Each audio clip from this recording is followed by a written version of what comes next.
What's up, guys? This is Josh Nerdwick with another Mountain Fit vlog, and this one is about the importance of patience and how it's so much more important than actual motivation.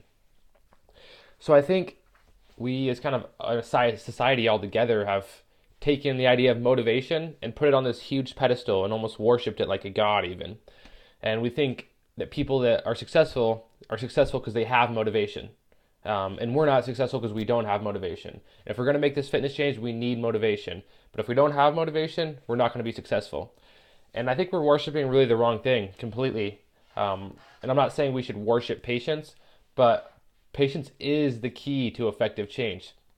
So the key with being patient and having success in your fitness journey is to take an honest note of where you are when you're starting out. So right now, where are you? And this is not where you have to stay, but if you're going to navigate a map of change, you need to it's crucial to have an understanding of where you are currently. So be honest with yourself. If you're 50 pounds overweight, you didn't get there overnight. And it's going to take you a long time to change the habits to lose that 50 pounds. It's not something that happens overnight. And patience is the key to that long-term change. So it's key to change your habits, and habit change takes patience. Many people get a spark of motivation and they think they're going to change their entire lifestyle overnight. They're only going to eat lean meats. They're going to eat all fruits and veggies.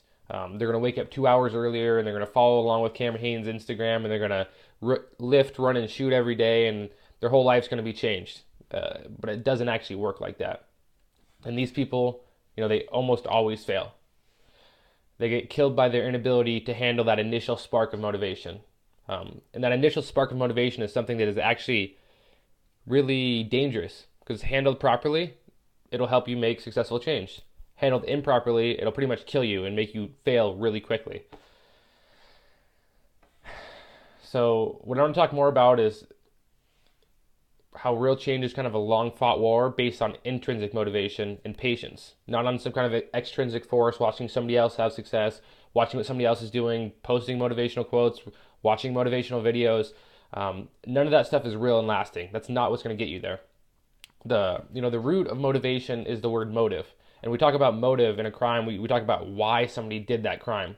So if you really want to prove that somebody did a crime, you need to know why they did it.